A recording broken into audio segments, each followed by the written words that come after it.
All right, everybody. Welcome back to this week's episode of Ask a Catholic Therapist. And I'm very excited because this is our first interview. This is the first full-length interview we're doing. And we have one really great question. Maybe we'll actually get to a second question, but we have one really great question. And I'm incredibly excited that we have Dr. Irene Alexander with us here today.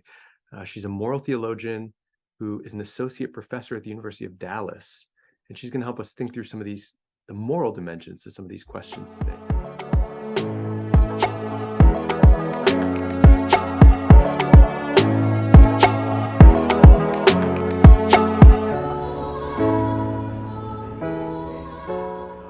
Dr. Alexander, thanks so much for being with us.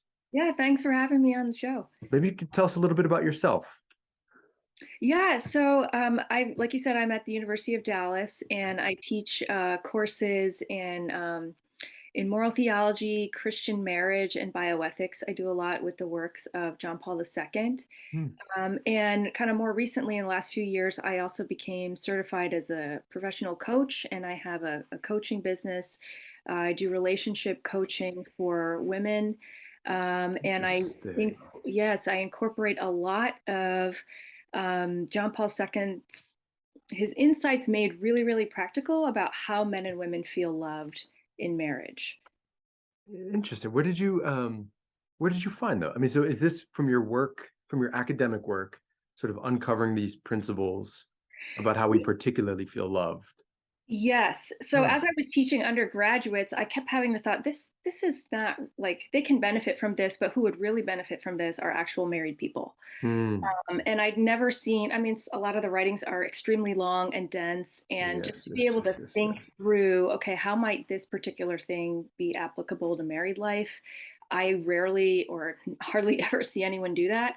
And I Yes. also happen to notice that in a lot of other approaches, it's just frustrating that it doesn't really seem like they take into account how men and women feel loved in marriage, and Hmm. also that there's something very specific to this. I don't have to use this academic one, to the Yeah. system of the relationship between men and women, like What do and you we mean by that? Yeah, yeah. so what I mean by that is, like, women yearn to be pursued, adored, tenderly loved in marriage. Yes. In fact, John Paul II talks about how women have a very special need for tenderness in marriage, and he defines it and explains why, and it has to do with how we're different and emotionally how we're um, Hmm. built. And um, in addition to that, because men are the pursuers, right, and women yearn to be pursued. I mean, like, think about it, when a man and a woman, they start to like each other, like, who Yeah. asks who out, right? Yeah. She's not chasing after him. He's like, oh, I really like her. I hope that Yeah. she'll Yeah. accept me. I hope Yes. that. So the actual way that human sexuality affects the relationship gives rise to the different way in which emotionally we feel loved. And I've never heard anyone Hmm. say that, do anything about that in terms of, like, in it being practical, not just like, well, here's some church teaching overall, but Yes. Yes. how does Yes. this apply to the interpersonal problems that we can experience in our relationships? And, like, how do we honor that ache in our Yeah. Yeah. Yeah. hearts to want to be loved as women? How do we make our husbands most feel loved in marriage? And Do you so, feel do you feel like a lot of the problems that you see are rooted in not feeling loved the way you were sort of created to be loved? yes, I think Yeah. that is, I'm not saying it's 100%, but I would say Yeah. it is a very, very large percentage Yeah. of it. In fact, when you get to the root of somebody's pain, it's often, it's why it hurts. I don't Yeah. feel that my husband pursues me and loves me in this way, or conversely, I don't really feel that my wife looks up to me or admires me or respects me or Yeah. appreciates me, right? And so it's often like there's Hmm. a kind of a cycle. And what's fascinating is that this cycle, there's actually a lot of data that's been collected by the Gottman Institute in Sure. their research Sure. and Sure. Sure. observation. So it's empirical, right? It's a different methodology, but we know that For that those women. that are listening, real quick, for those that are listening, John Gottman is a very popular, sort of prominent marriage researcher, developed a marriage a protocol for therapists, a marriage therapy protocol. You can be trained at the Gottman Institute, And so he's interesting because he does some popular level stuff, but he also has some large quantities of data he's collected over the years. So Right. yeah, Yes. Thanks for yeah, clarifying that. And so, yeah, when I just, as someone interested in this topic, started looking at his data, noticed that there are very clear sex specific patterns. And mm, so that's something that I talk about in our program. And so, yeah, I would say that a lot of the times the hurt or pain that we feel has to do with how we're communicating and acting, yeah, and are we doing it in such a way that we make the other person feel loved. It's almost like being man or woman is a type of love language in itself, and it's rooted yeah, in the dynamics of human sexuality, right? And how God actually designed the whole system to begin with. yeah, And what I notice in John Paul's thought is, um, and in scripture, right, is that it talks about how marriage images the way that Christ loves us, like bridegroom and bride. yeah, And if we don't pay attention to like, what does that even mean on a natural level? yes, How do we even know what that means on a divine level? 100%. Right? So if Christ is the pursuer, that's what it Yes, means to be a bridegroom, and the bride receives that love. yes. Um, we This is have no yeah, concept, yeah, right? right. It's And kind of like in a substantial way, and that's what I'm seeking to provide. Is that what I feel like is missing from a conversation about married love is how yeah, it's actually really designed in that way. beautiful. And that's interesting too, because it gets me thinking about um, if as a man, part of my role is to be this sort of pursuer, this right. Um, there is in the spiritual life, though, this sort of paradox where men are invited to be receptive, to be to receive, to receive God's tender love, which I think can be hard for men sometimes to do. Interesting. Yeah, for sure. Yeah. In that sense, what Scripture is doing is saying that this analogy of the love Yeah. of bridegroom and bride is like God. I mean, it's even in Yes. the Yes. Old Yes. Testament, Yes. God and Israel. Now coming to the fullness of that in Yes. Christ. And so women get this really intuitively because Yes. it's different Yes. in how we're made. Yes. And so, I mean, that's not surprising that Yes. women I would say sometimes have an easier time even with divine intimacy for Agreed. that reason. I think so. And again, Yeah. it's not that men can't, of course they can. And God became man as a man to Right. for us, especially for men to know um, that what does sonship look like, and Yes. how am I loved Yes. and affirmed by God the Father? Yeah. That's just so critical. Yeah. Agreed. Yeah. I've been working on we haven't rolled it out yet, but in about 2 weeks, we're rolling out a program called uh, Embraced by the Heart of the Father. And so it's intended to help young men and young women um, experience deeply their identity as beloved sons and daughters, to really know what it feels like to be a son of the Father. Because I think, That's so incredible. yeah, really, I think it's really hard sometimes, and we're not quite sure where to get an image of that from. And the scriptures give us such a clear and important image in Christ and his sonship. But I think there's some natural things we can clear away that get in the way, that mar the image of the Father's love for us. And so I think it's incredibly important. Yeah, I'm so grateful to hear you're doing that. Yeah, I think it's great. Actually, yeah, that just what you said, our identity as beloved sons and Yeah, daughters of the Father. yeah, Like, if we yeah, don't get yeah. that, we don't get anything. No, Like, that's we have right. not understood the gospel. That's right. And it's really hard to go to listen to his call unless we first have that established, because I think the work we do, the things we pursue, um, it can end up becoming distorted or self-seeking, or if we're not first rooted in our identity as beloved sons and daughters, the work, the exterior work that we do, the apostolic work we do, can become distorted or self-seeking, or it has to be rooted in the fact that I'm loved by the Father, you know, has You to know, be rooted in that. leaning into that more fully. Yeah, yeah, yeah, yeah, That's yeah. the source of any Yes. fruitful work. Yeah. Agreed. The stuff I mean, that's a great segue and introduction. I'm really excited to hear the perspective you bring, not only like as a moral theologian, but now with all the work you're doing on relationships. I think this question is going to be really fascinating. So I'm going to read the question for our listeners, and then we'll dive in. We'll start talking. Sounds good. So this question is from a young woman, and she says, as a Catholic who's called to live out my marriage vow, regardless of whether my husband lives it out, I'm struggling to figure out how to live out my promises while having boundaries around the behavior of masturbation, which I find both immoral and extremely hurtful. My husband is not a practicing Catholic, but knew the way I felt about masturbation before we were married, and he agreed that it was not something that should be in our marriage. Here we are years later, and I found out that he's always engaged in it and refuses to stop. He doesn't believe it's immoral or a big deal, and the pain it causes me, and the fact that I think it's a big deal is not reason for him to stop. She then clarifies that she doesn't think it's an addiction. It's occasional. It hasn't reached the level of like an addiction. I clarify this because he's able to choose to stop, but he chooses not to. Then she says, it's infidelity to me, and it hurts me so badly, and I can't ever be okay with it.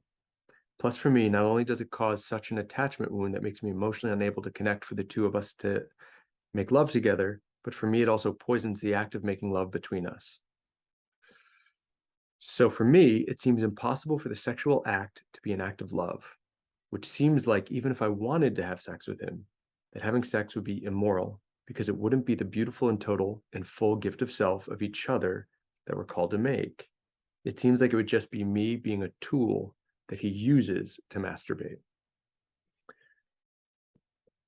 And she says, but I'm called to still make a total gift of self to him, even if he won't do that for me. So my question is twofold. And I understand that this might be too much or too complicated for your channel. It's not, because we have a moral theologian here, but maybe you could address one part of it first. Are there any tips or tricks for the betraying behavior with love, for handling the betraying behavior with love? How not to withdraw, how not to get twisted by resentment, how to still show up lovingly in a way that I'm called to, even in my hurt. I'm struggling to do this and have been lashing out and putting up walls, which is not healthy or loving. However, part of the reason I'm lashing out and putting up walls is because I need to be protected and not as hurt by the betraying behavior.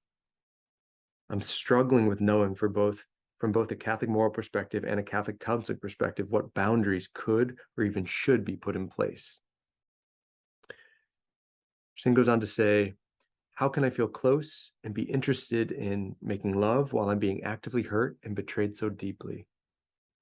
Like I said, it feels like I'm being used, not loved. I don't want to participate in something that makes me feel that way. It's horrible, disgusting, and frankly traumatizing. Let's stop there. So we have some background information. We have some questions. I want to just first start by saying that I appreciate that this woman would write this. I mean, it's an incredibly honest and vulnerable thing to write.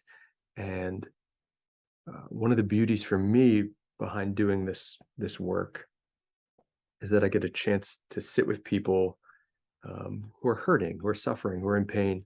And it does feel like an honor sometimes to be able to be present and invited into some of this stuff. And so I really appreciate this woman for bringing us into her situation. And it's one I'm not sure is, I know it probably feels incredibly unique and lonely, but I suspect it might be more common than we suspect. But anyway, what do you think? What are your first thoughts? And let me just say too, Irene and I, so I almost called you Irene, but then I was going to call you Dr. Alexander. Irene and I were in college together. We went to college together, and then she went on to do her PhD, and I went and got my master's at the place she got her PhD, and became very good friends with her husband, or godfather to one of her children. And so we have a long history, like a really long and beautiful history and friendship. And so I might just call you Irene if that's That's okay. fine. Yeah, that's great. Yeah.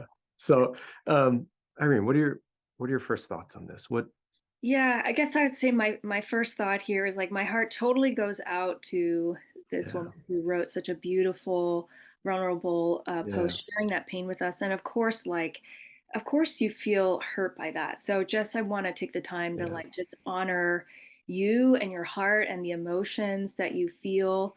And I would say from the point of view of like Catholic morality, and I mean, Yeah. and this is not even uniquely Catholic, although it is usually Catholics who defend this, but um, you are correct that masturbation is a disordered act, right? It's disordered, it is something degrading, it is not the fullness of human sexuality as we're meant Mm, to experience that. And it is frustrating when sometimes in other spheres that is not even acknowledged. And it's like yeah. it's like people look at you like you're the weird one, Yes. shame and blame, and why are you making a big deal and da da da, right? Yes. And that doesn't really serve anyone because, and honestly, it can in some ways make things worse because it makes you feel like you're somehow crazy or Yes. not, like it doesn't really honor how you feel, which is so important. So I just want to, begin by saying that, and by saying that, yeah, it is correct to say that it is that kind of thing is disordered.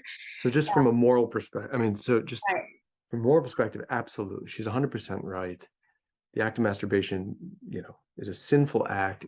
It does do damage to that gift of self Right. that one is supposed to be able to make. It's certainly, yeah, a disordered use of the sexual appetite. Okay. Yeah. And at the same time, some people do still struggle with that, even within marriage. And Yeah. so, um, again, we are, as we know, we're fallen and also on the Yeah. way to being redeemed. One thing that stood out to me is though it's not the way she mentioned it, it's not like this is a struggle, but I acknowledge it's wrong and I'm working on it. Part of the frustration that came through in the way she explained the situation is that it's as though he also well, this is not really a big deal. And Yeah. Right. so the fact that that's how he perceives it, but from her perspective, I mean, I think I even heard the word infidelity or something at one point. Yeah. She says, it is infidelity to me and it hurts me so badly and I can't ever be okay with it. And it Right. sounds like it, and just to go on, she says, not only does it cause such an attachment wound, it sounds like perhaps there's, more in the past there too, that there's been some sort of, um, and we don't know, but it sounds like normally when we talk about attachment, we're talking about parent-child or, child caregiver, some sort of betrayal of trust, a sense of safety or security. And so maybe there's been something in the past there that she's alluding to that then this kind of hits or touches, that this triggers or activates an old hurt or wound. And so you said that word infidelity stuck out to you. Yeah, Yeah. yeah, and the reason it stuck out to me a little bit, and thing is, like, I understand what she's saying is that Hmm. look, sexual intimacy is between the couple themselves. It's not, um, you don't have Yes. sexual intimacy with yourself. It betrays the very nature of that act, right? Which is Right. we are. It's an act that says, "I want union with you, and I want a family with you." Like that's Yeah. the meaning of that Yeah. With the spouse. I mean, with yeah. you, right? Not Yeah. with yourself, right? Yes. Yes. Um, and so, however, so I would say though that you can distinguish this even morally from infidelity, as defined as having an affair with another person, right? And sometimes that's even more grave than Yeah. somebody who, let's say that they experience sexual temptation and they occasionally give in and masturbate. Like, is that something Right. you should confess? Yes, Yes. but it's a different kind of thing. And I guess I would say also that Irene, there's, can I ask you this oh real quick? yeah, Sorry to yeah, interrupt you, but so I'm wondering if part of what she's getting at here is I wonder if so maybe there's a way in which people just masturbate sort of on, I don't know, without using any fantasy or using the imagination at all. But I wonder if what she's getting at, maybe she's assuming, but I wonder if this feels complicated as well or feels like infidelity as well, because she's imagining that part of the act of masturbation is he might be desiring somebody else, that he might be using his imagination to fantasize about somebody else. And so she doesn't feel like she's the object of his desire. She doesn't feel like she's the object of his that wanting to make a gift of self to her. It could be somebody else he's imagining. And if that's what makes it feel at least partly like it's infidelity. Right. Yeah, Yeah. I mean, that's very possible. Yeah, And yeah, again, yeah. look at why that hurts. Yes. Why it hurts is because women want to be desired Yeah, by yeah, yeah. their husband, Yeah. right? So Right. again, it comes back to what I was saying earlier about the reason why those things, in fact, hurt us really deeply. For It's sure. very closely tied to our human sexuality and our hearts as man, as woman, Now, masculine. I've got a theory. I mean, I don't know how true this is, but I have had this theory for a while, and I've often said that I think part of men's pornography use is actually driven by their desire to be desired as well. Yes. That part of, I think early on in childhood, we're supposed to experience a sense of being non-sexually desired by our Right. parents. Like when we walk in a room, we should genuinely feel like our parents like want us. They want to Right. be around us. They see our good. They value that good. They want to draw that good close to them. A sort of non-sexual desire. And that if we don't experience that very natural need for non-sexual desire, that we go looking for it. And I think men can use their imaginations and fantasy to find it in pornography. You feel like Yeah. the object of desire. You're wanted. You have a certain, I think, a Yeah. A need. non-vulnerable experience, a need that's met, but it also is safe because it doesn't feel vulnerable because you never have to be hurt Hmm. through pornography. But so I wonder if you think men, I mean, is it possible that men desire to be desired as well? Of course, Yeah, yeah. yeah, yeah. And I think that I mean, when you think about it this way, like, let me say one thing on Yeah, for sure. what you said is that um, what you were saying. I've also read John Eldridge, who I believe is also a Christian counselor, and he Yeah. says the same thing about porn. That in a way, it's sort of like about validation, Okay. and that in the sense of, well, Mm. yeah, there's obviously a sexual stimulation there, but it actually is kind of going a little bit deeper and Yeah, yeah, yeah, yeah. into what could be something that actually was supposed to be met Yeah, yeah, yeah. or in Okay. some way um Okay. but ultimately he's kind of saying that, like, yeah, but women can't ultimately be the one to tell Mm, you who you are, and like, and again, that goes back to what you were saying about the father's love, absolutely. Yeah. ultimately. So I'm sorry for cutting you off there. Yeah, you were, Yeah, yeah. So I was saying that so I guess one thought I would have is there's a temptation here, I think, immediately to just vilify, um, your husband in that yeah. sense, like, okay, this is infidelity, whatever. And what I thought about initially was like, I wonder what's going on in his world. So it Hmm. could be that, like, you know, uh, That's hard though, isn't it? Right away, that is hard so hard to because you decenter feel from it. our pain. Right. Yeah, it's so Right. hard, right? And so I thought, like, if rather than looking at, like, at him like he's hurting me, like, I wondered, just on throwing this out there as a question, Yeah. like, is there something stressful going on in his life or his Yeah. job or with the family life or something such that maybe Yeah. for him this is not a big deal and this is like just stress relief or something. Again, Yeah. it's not an ordered act. It's not a good Yes. one. Yes. Yes. Yes. But what I'm wondering is, oftentimes the behaviors we see on the outside, and parents know this, right? Yes. There's something more going on, and could that be an opportunity to just open that up and be like, hey, Yeah. what's going on here in Yeah. your life, in your world? Like, and to create that space of emotional safety where he feels like I can Yeah. share that with you. Or maybe it's something he does feel some shame around, but it's not something that he feels comfortable saying, that's, oh, it's not a big deal, or that. Yeah. This is interesting. I mean, because you imagine, right? Marriage is sort of a unique friendship, a unique type of friendship. You imagine if this was a friend of yours who is struggling with something like this, the impulse probably wouldn't be to vilify them. The impulse would be to say, like, hey, what's going on? Like Yeah. what's happening? And I think you're right. There's a number of different sort of conceptualizations of pornography use. Stress relief, or rather masturbation, stress relief. Um, Sometimes it's even used, guys will say it's used because they're bored. Like life feels sort of just like boring and dull, and it's just a little bit of, and so um I think about Britt and I at night, and you guys have a bunch of kids as well. We have a slew of children. Sometimes at night, Britt and I were in the habit of getting a big bowl of ice cream. I mean, like almost every night at one point. Big bowl of ice cream, Netflix, and like if something came up that got in the way of that, I feel so frustrated and angry because I felt like I needed something as a little reward for making it through the day. Hmm. And I need, like, sometimes And so I say that because by turning to the husband and thinking, okay, maybe this act is motivated by, maybe he feels a general sense of, um, he doesn't feel effective. He doesn't feel validated at work. He doesn't feel like a good husband or a good father. Maybe he feels like life is just blah. And again, this is not It's not understanding it. justifying it. It's not Yes, justifying it. It's yes, just an attempt to understand in a yes, deeper yes, yes, way. yes, yes, yes. That's interesting.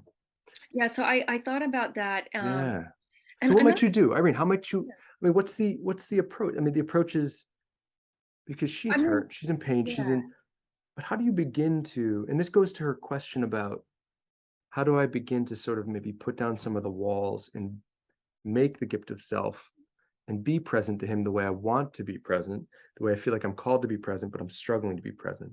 What right. might that look like? I mean, Yeah. So, I mean, one thing first is like, like, what does your own cup here look like? You need to fill your own cup first because when you're mm, hurting and you're stressed and you're upset, like, are you getting enough care for yourself? Like, you can't yeah, be emotionally present to somebody else if we're like completely depleted or drained or really angry at this other person, such that I'm like, it's totally filling my mind and heart and thought, and I can't yeah, do yeah, anything else. Like, no, we have to begin with the self and fill yourself up with joy and things you love to do and I mean this, I'm not saying that's a total solution, but like absolutely. it has to It's a piece. begin with filling yourself emotionally to Yeah, put yourself in a good place first.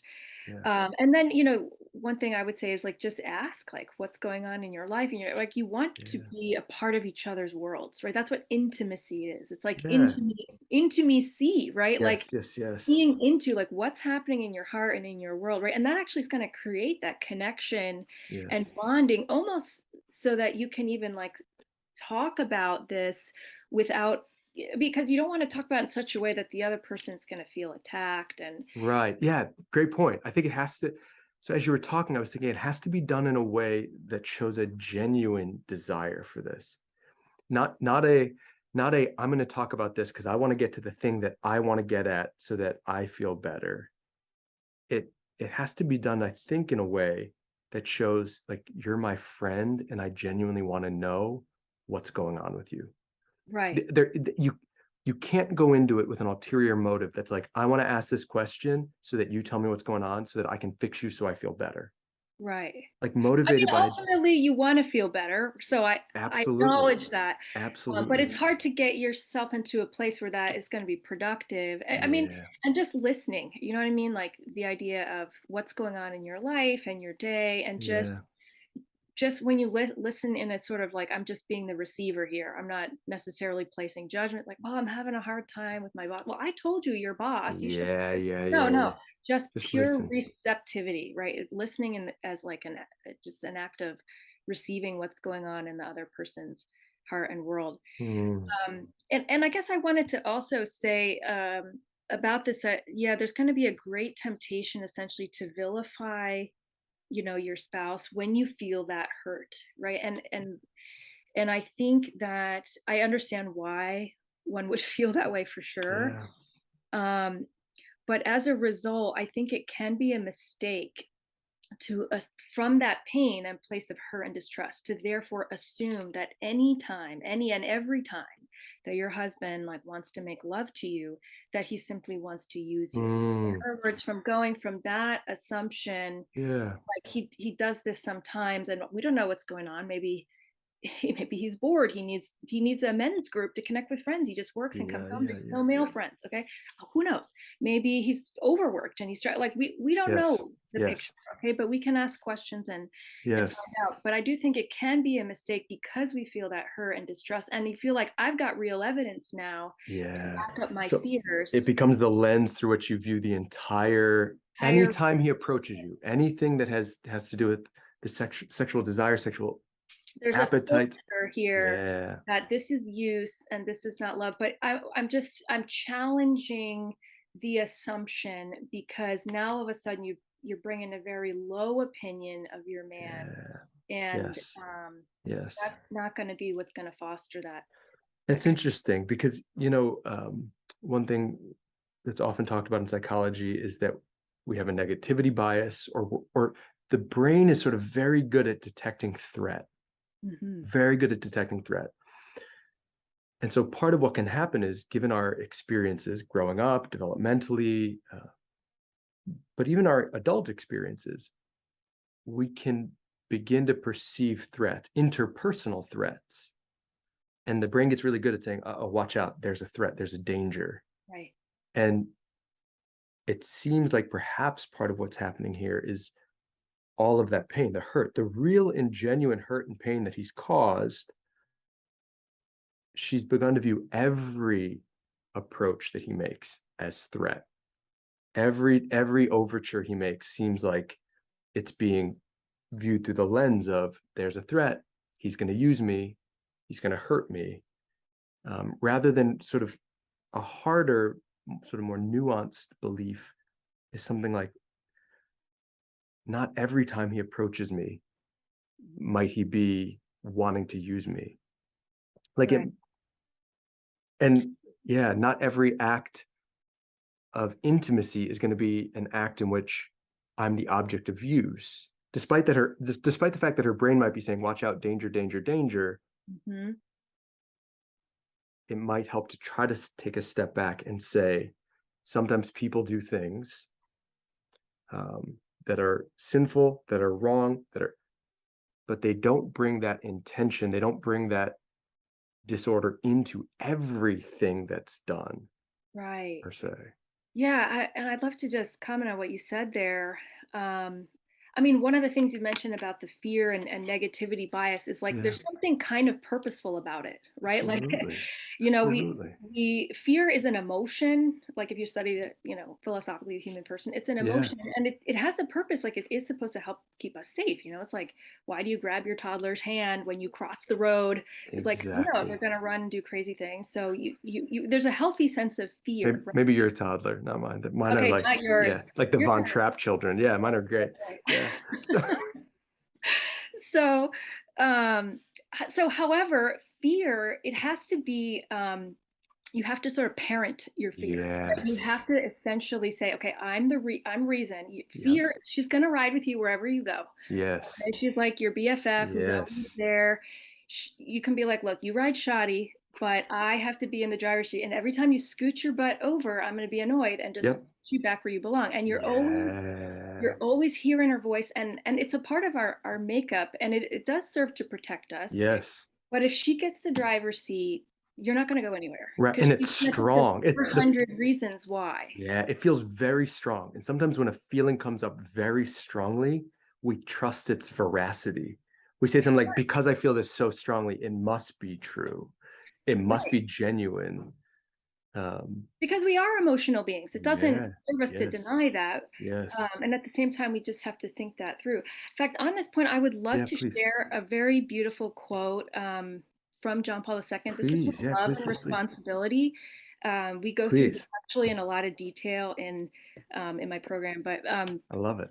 yeah, this is something that he calls essentially like the sort of like the true test of love.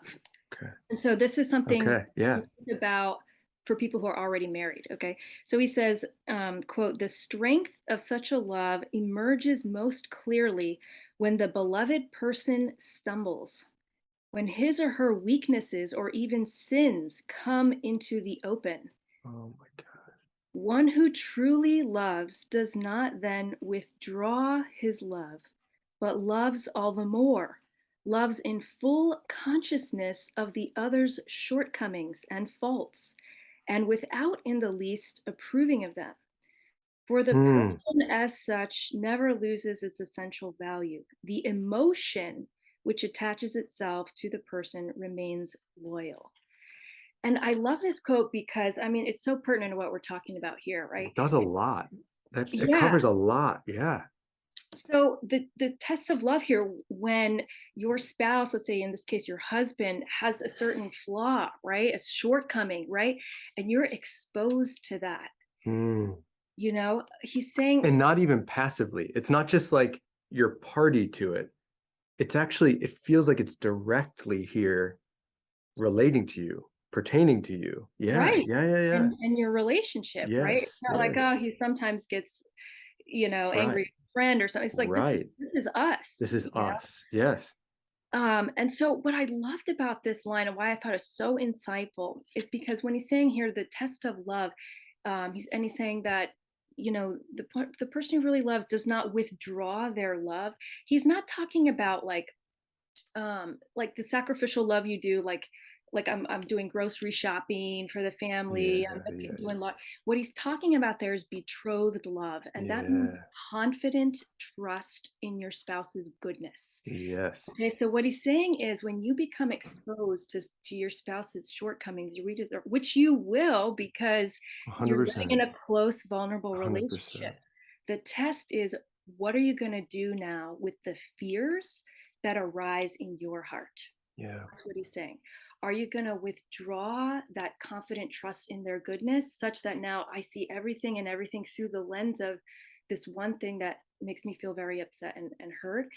Um, or am I going to choose trust and betrothed love over fear? Yeah. And I'd love to just draw one quick analogy, Please, please, please, something please. he writes in The Jeweler Shop, which, by the way, is Yeah, an please. incredible, super underrated book.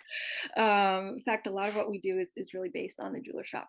But he says there's a beautiful line, I think, and it's kind of like directed towards women, which I Yes. think is kind of like sort of a big key in how do you sustain and continue to have intimacy and connection in relationships. And he Yeah. says this, that love must always be stronger than fear. Love must be stronger than fear. So what that means, I like the actually in stronger, Yeah, yeah, because yeah, it's yeah. not as though like you don't feel the fear, right? When it's like, okay, he For sure. expresses, this interest in me sexually, and I feel this fear, like, oh my gosh, like, does he want to use me or does he really love me? Like, right? And you feel that fear, but you choose to believe in his best, Yes. right? That's one Yes. way of kind of overcoming a little bit that negativity. Yeah, yeah, yeah. Because and it's kind of really liberating because it's not just I don't have to be trapped by it. I have a Do you think too, Irene, that it seems to me that I actually love that the line, like a betrothed love. You said it was confident, trusting in the spouse's goodness. yes, It seems to me, and I think we see this with children, I think we see it with our spouses. It seems human to me that when I think about the times in my own life when I've grown out of bad habits, when I've grown out of vices or sins, it's never been because I would, at least in a permanent way, a lasting way. It's never been because I was threatened or because somebody held my feet to the fire and said, if you don't do this, we're going to take this. It's always been because somebody first said, like, I see you and I hmm still think you're good. And I yes, remember, like, struggling tremendously as a young man with various things and having people in my life who seemed to see something in me I didn't see, a goodness that they appreciated. And that's what actually gave me the confidence to even begin to try and pursue yes, yes, overcoming vices, or that, like, love is the starting place from which we even begin to try to grow out of these yes, vices, these disordered appetites, it's the threat of love withdrawal oftentimes, uh, almost never is sufficient to get us to want to change. right, right. I totally want to. That is such a beautiful thing you Yeah, shared. yeah. Um, and I want to stress that because number one, the first thing when you were saying that, this came to my mind when my mother told my father that she loved him. She wrote him something that says, "To love you is to touch the godliness in you." And that's always really Beautiful. stayed with me Yeah, because, yeah, it's true. We're human, we're fallen, we make mistakes. But to yeah, continue to say, I see you, I touch the godliness in you is so powerful. And what I want to say in related to that yeah. is when you see, your spouse stumble, their shortcomings, their flaws out in the open, right? Mhm. You can be right. You can say, yes, Oh, yeah. objectively, what you're doing is incorrect, and I'm the right one here, right? And you would be Yes. right. But like you just said, is that going to motivate this Yes. person, It right? rarely does. So there's a difference, and that's why actually I really wanted to do relationship coaching, is because there is Yeah, a difference between saying objectively these XYZ things are correct yeah, morally, right? And we need to strive and live up sure, to that, of course, sure. all in a process of trying to grow and become holy. So there's a difference between that and the actual things that we should do Yeah, in yeah, yeah, yeah, relationships yeah. Yes. that help preserve that emotional safety Yeah, so that we can see real change and rise, yes, and want to, in other words, if we withdraw that fundamental acceptance, yes.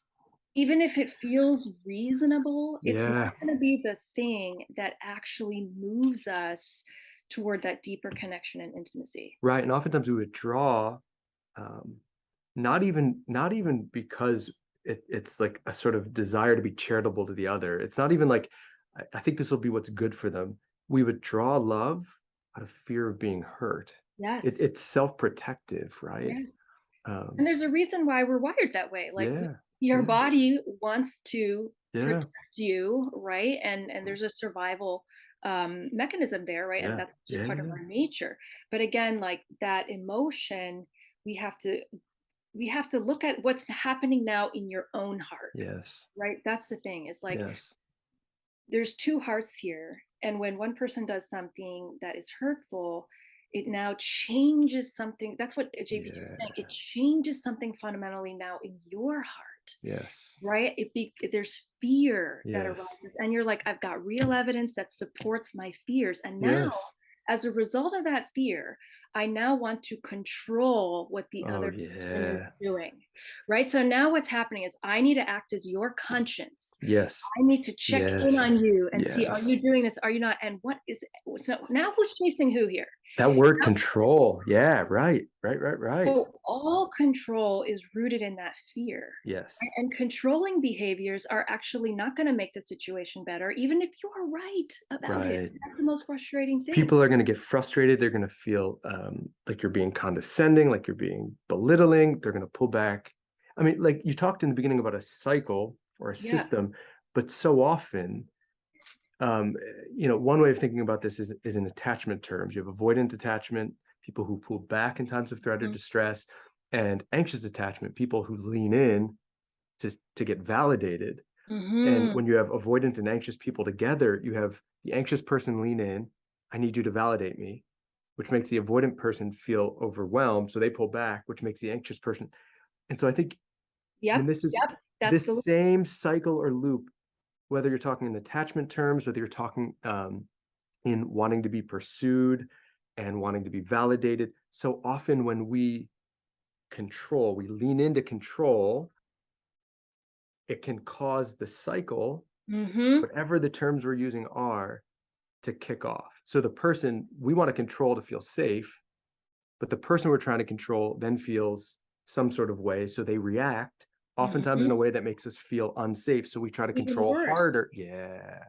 Right. And so Yeah. that is frequently what Yeah. happens. And that's why it's so important to deal with what's actually happening in my heart. Yes. Right? What are those things? What do I do when I feel that fear Yes.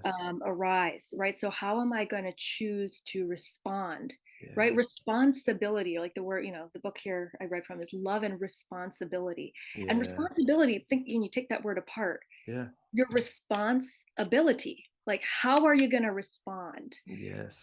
in the situation? Yeah. And Because there's a way how your feelings are driving you to want to respond in a protective way, to right. respond to a perceived threat, to pull back. So the love withdrawal is actually a really common thing, most often talked about in the parenting literature, at least where I'm familiar with it.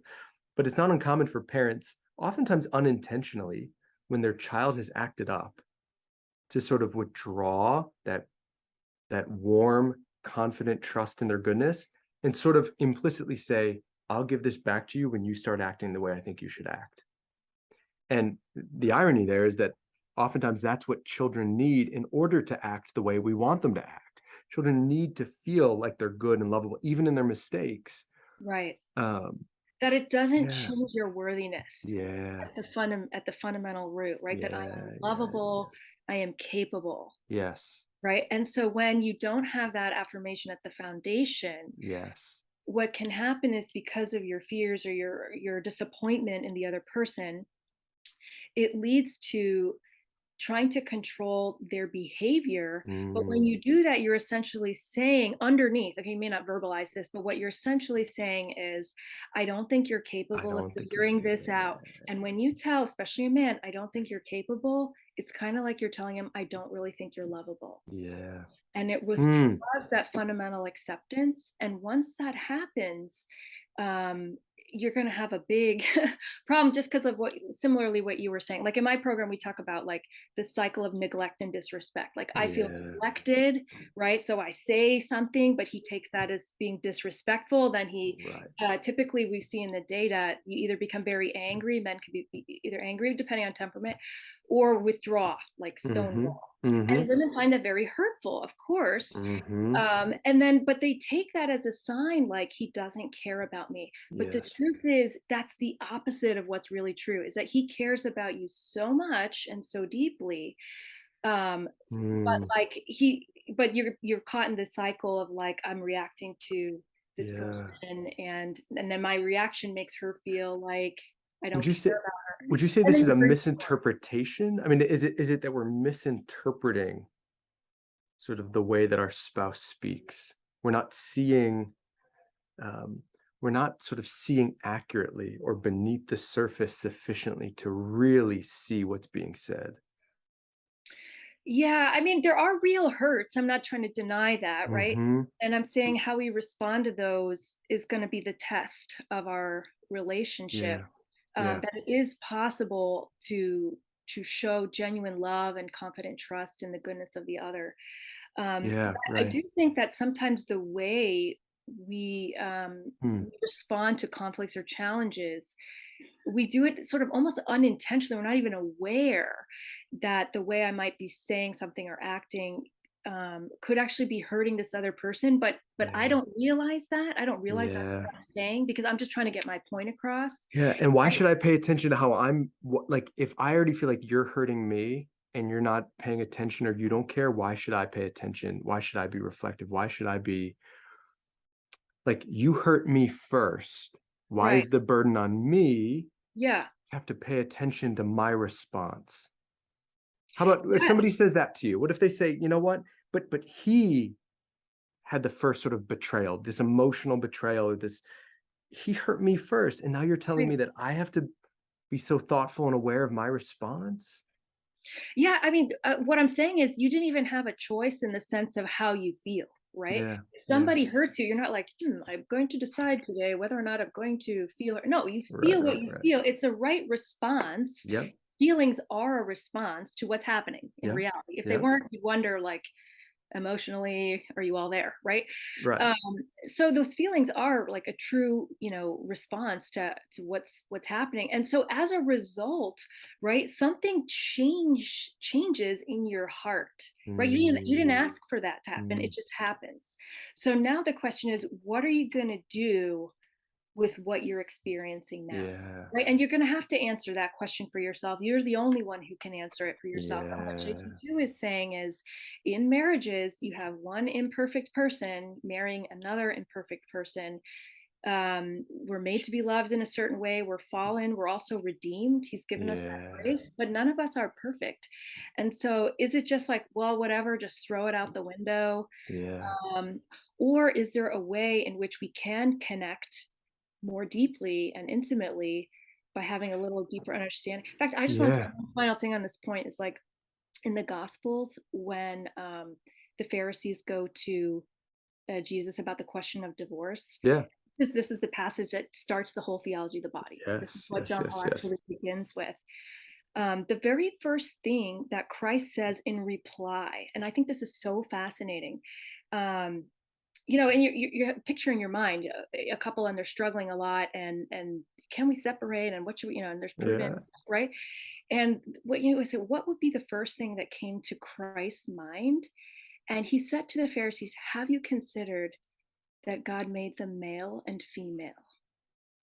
That was the very first thing that he said. Like, in other words, like, have you considered that the way you might be responding to each other even if you don't intend it, right, might actually be hurting each other at that Mm, core place where you desire to mm, be loved as a man and as a woman. And what as then he reroutes them back to the beginning. This yeah, is the design. If you don't yeah, get the design, you're gonna get nothing else. He doesn't say like, okay, well, yeah, we're in a fallen world, so it's like, yeah, right? So he yeah, knows yeah, we're in yeah, a yeah, fallen world. That's why he came to redeem us. And yet there's still that sense of like you were saying, yeah. with the attachment and the one leaning in and one leaning Anxious out. avoidant. Yeah, right. Yeah, and the patterns that this can Yes. create. So paying attention to that can help to unlock the knots, Yeah. and bring about a deeper connection. Let me ask you this. So I want to be mindful of our time, but so it sounds like I want to do maybe two things. So circling back to the infidelity, it sounds like part of what we might be saying here is that perhaps we need to reframe it. So while it feels like an infidelity, while there's a pain there, um, a certain distrust or lens that you might adopt because you've been hurt in this way, that it is not sort of technically an infidelity, right? It's infidelity has a it's a is Its a own term with moral real species. content. Yeah. Yeah, its own moral species. And so this isn't technically infidelity, and that maybe reframing it could help begin to soften her heart to her spouse. Does that seem reasonable? Like, how might we begin to reframe this? I mean, I think you said already, even asking the question, what might be going on with him? That maybe this behavior isn't the behavior of a man who's happy, joyful, and free. Maybe this is the behavior of a man who's hurting, feels insecure, feels unworthy, and I don't like the way it affects me. I don't like the way that it hurts me, but maybe it's not directed at me. Maybe this is just the fruit of um, somebody whose life it has something going on that I haven't yet appreciated or seen or touched or experienced. Does that seem Yeah, reasonable? I think that's a beautiful way you reframed that. Yeah. Um, of course, it would be great if he could come to deeper Oh understanding in gosh. some way, right? Of Sure. the fullness of our sexuality. So I'm not denying that. Absolutely. I think the way you put it was really great. Yeah. And so if we can get into a couple practicals. I mean, so one thing that struck me as we were talking about this, the question, how can she begin to bring down these walls? How can she begin to practically love him? And you had mentioned, well, ask him how he's doing and genuinely listen, be receptive. But sometimes, I mean, where do we do the practical questions are like, where do you do this? When do you do this? Hmm. Um, because there can be a way where it's done like you're interrogating somebody or the Yeah. timing isn't right, right? Like when I Right. come home from work and I just put my bag down, I personally sort of need like 10 seconds to just Hmm. Have a right, breather. Yeah. right. And then like I get the baby handed to me and then the 3-year-old's on my leg and then we're like Yeah. then I'm in, but I need like 10 seconds. So what are some ways that you might imagine these conversations or places or spaces where they can happen? So I was imagining one place for me that I can sometimes have intimate talks, especially if they're about hard things in my own life, like going on a walk. Yeah. The beauty of a walk for me is sometimes the intensity of just looking at another person and talking Yeah. about something painful can feel really vulnerable and difficult. And so walking and being side by side, Yeah, it feels intimate. It's kind of you're yes, moving, so it doesn't yes. feel like this strange face Yeah, yeah, yeah. Sometimes, awkwardness. That's a yeah, tip, I think. things like that. Yeah. I'd What also else? say, so I don't know if we touch on this, but part of what was in the questions that you submitted was like, how can I feel like emotionally connected in Mm, sexual intimacy when basically mm, I feel hurt and not emotionally connected, right? yes. And so I want to kind of throw out a question here, which is, like what are the kind of things that would make sexual intimacy to be really delightful for this particular woman, whoever she is, right? Like, what do you want ultimately? Yes. Because here's the thing: is um, like men need clues on how they can delight you. Like, what are the things that would Mm, really be like, wow, I would love this? Or right, maybe you need help in certain things before you get to right, the bedroom, right? And what right, are those things that, I take something off of my plate, he can help with this so that I'm right. ready now for a place of that emotional um, Yeah, right. connection. What are the things in the bedroom that are, would make it really sexy and exciting, Yes, and you yes, share those desires. That's more vulnerable. But right, if right, he has no idea, like, how can I please her, and now she has this thing against me, right? You're not going to right. move forward. So I kind of see, like, I wonder if they're able to talk. Yeah, so part of what you're, I mean, it sounds like part of what you're saying um, is there enough vulnerability and intimacy in the relationship to even talk about their intimacy? yeah, Like, what does it look like to be able to have the kind of conversation where you let him know what would give you a sense of emotional connection? Now, the masturbation thing might have to be put aside, right? It's one thing to say, well, I need you to stop doing this, and then I'll feel emotionally connected. But it sounds like part of what we're saying is, no, I think there are ways to still feel emotionally connected with somebody, maybe despite some of their shortcomings and sins and faults, right. and to And be you're able not to, approving of them. You're not saying no, I approve of that. no, But you are making a choice to focus on those actions that's good. going to create a deeper connection, that's going to delight you, that's going Yes. to bring that more together. Yeah. So So, like, hold I like on. to think of it like, if you think of like a scale here, there's like pain on one side. Mm-hmm. Somebody's doing something to me and I'm hurting. Mm-hmm. And then you move a little further up and there's possibility, right? We're Mm, introducing new ideas, new options that you have that otherwise you didn't think maybe I had before. And then on the highest side, there is stepping into your power, right? Like, mm. so when you're on the low, and there's an inverse relationship. So, like, when you're in pain, you feel Yes, like, yes, oh, yes. this person is doing this thing. There's absolutely nothing I can do. And that's why I'm Yes. so hurt and I'm frustrated. Yes. And it's not to deny that Yeah. they have responsibility in that area. Yes. But what can happen is the pain hits us so much because we're also beings that feel, that we feel like there's literally nothing I can do. And the feeling of being so powerless contributes Yes. to the pain. Yes. So, what I Yes. love about what you're doing here and the Yeah. conversation we've been having is we're saying there are possibilities. Right. And if you see them, that's Right. already a first step. Right. Step into something that's new and different and exciting, because it means there's a vision here for the relationship to move forward. And then Yeah. when you say, "Hey, I'm going to take action on those things Yeah. and the things that really can delight us," that's when we start to really see progress. That's a great I think you could think about therapy on that continuum, pain, possibility, power. I mean, part of what you want to help people see in these deep, dark wounds and hurts and pains is that they are not just sort of the playthings of life, that there are possibilities for how they can. Now, it doesn't mean the absence of pain.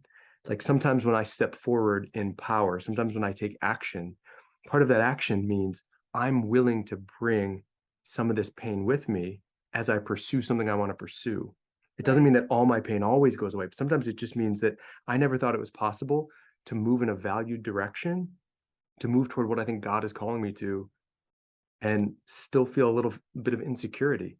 Still Hmm. feel, I mean, teaching or I still feel plenty of insecurity and fear and these sorts of things, putting myself out there. Right. But the possibility that I don't just have to sit back in my room and stay to myself and say, well, I could never do that because it might be scary. The possibility is I could actually choose to do something.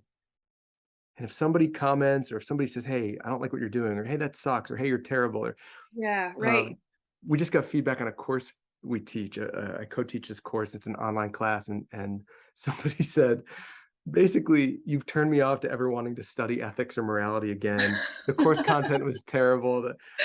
And this sort of stuff hurts, right? I mean, Course. And you remember that one over the yeah, 20 or whatever other students in other classes, exactly, right. All the like, great feedback. Dr. Breuninger was Yeah, amazing. right. But I mean, the truth is, part of choosing to take action and put myself out there. This is where I think Brene Brown is pretty great. Yeah. She sort of has this idea of stepping into the arena. And Yeah. look, if you step into the arena, you're gonna get kicked and cut and hurt and bloodied and bruised and knocked down. But like, how dare you listen to the person in the crowd who's never even taken the risk to step into the arena, That's because right. they don't get to speak into my life. And so all of these possibilities open up, the ability to take action. I think this is a lot of what therapy is like, opening possibilities up for people.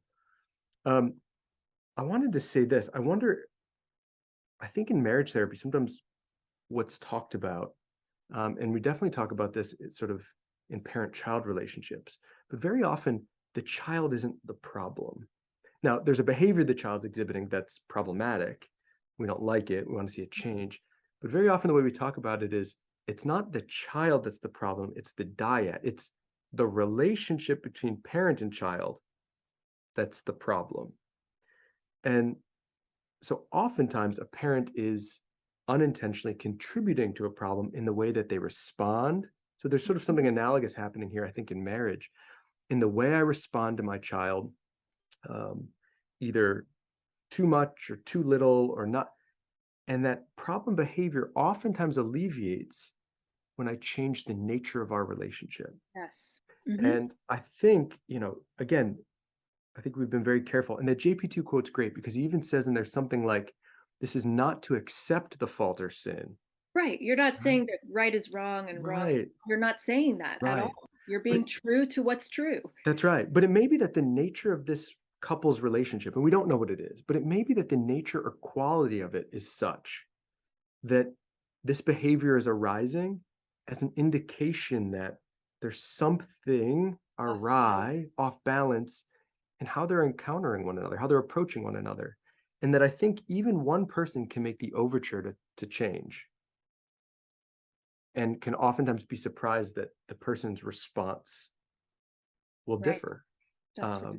And it's not 100%. I mean, it may be that, but I think part of what we're getting at here is if we can begin to soften our hearts, have that betrothed love, that confident, trusting, like love in the goodness of my spouse, very often by responding in that way, some of these other things will shift. The relationship will change. Something new can emerge. That's right. Yeah. Yeah, I love that how you said at the end there, like something new can emerge. And I wonder if Yeah. that could be like sort of a final takeaway in that Yeah. sense is like, yeah, maybe there is something, maybe the pain is a sign also that there needs to be there's something Yes. missing, right? Yes. Like maybe Yes. is it like the husband he needs to have another project that engages him, that interests Yes. him, Yes. like what's going on there? Maybe on the wife's side there's been something where like she wants to really do something or engage, Yes. and like where's the where's our focus Yeah. here as well? I mean, I'm just throwing out possibilities, right? This Absolutely. is really Absolutely. unlimited information based on the Absolutely. Yeah. um, but yeah, I love how you put that that what we're actually seeing in a behavior is really only a part of the picture. It's not the Absolutely. whole of it. And when we kind of open that up a little bit more, you'll see that Yes. there are more possibilities and new Yes. beautiful things can happen. Beautiful. If people want to get in touch with you, how would people reach out to you for your coaching Yeah, services? sure. So my website is adoredforlife.com, Nice. where we help women feel pursued, adored, and tenderly loved in their Dude, marriages I love it. based on JP2's insights. I only shared one today, but I mean, There's we have a so many. whole 12-week program with 10 classes. You can see the That's curriculum awesome. online. So yeah, if you're interested, feel free to reach out. Adored. Say it For again. Adored for life. adoredforlife.com, .com. adoredforlife.com. .com. Irene, thanks so much. This is so helpful. Thanks to everyone who mailed in questions. We actually have another marriage question, so maybe in the future we could have you on again because this was just so fruitful, and I think you bring such a beautiful blend of the theology and the morality, but also like a deep human perspective, and that's what I think is beautiful. I mean, hopefully, Catholic psychology holds those two things together always. And JP2, I think you've touched on that, is a model for this. For He sure. knows, I mean, he's a moral theologian. He knows ethics, he knows morals, but he also deeply A knows the human heart. phenomenologist. Yeah, Yeah. he knows our experience. Yeah, beautiful. So we'd love to have you on again. Thanks so much, Irene. Thank you so much. If you like what we're doing at Ask a Catholic Therapist, follow us on Facebook. If you want to ask a question, email us at askacatholictherapist@gmail.com. Don't forget to like this video and to subscribe to the channel in order to get more great content. Peace.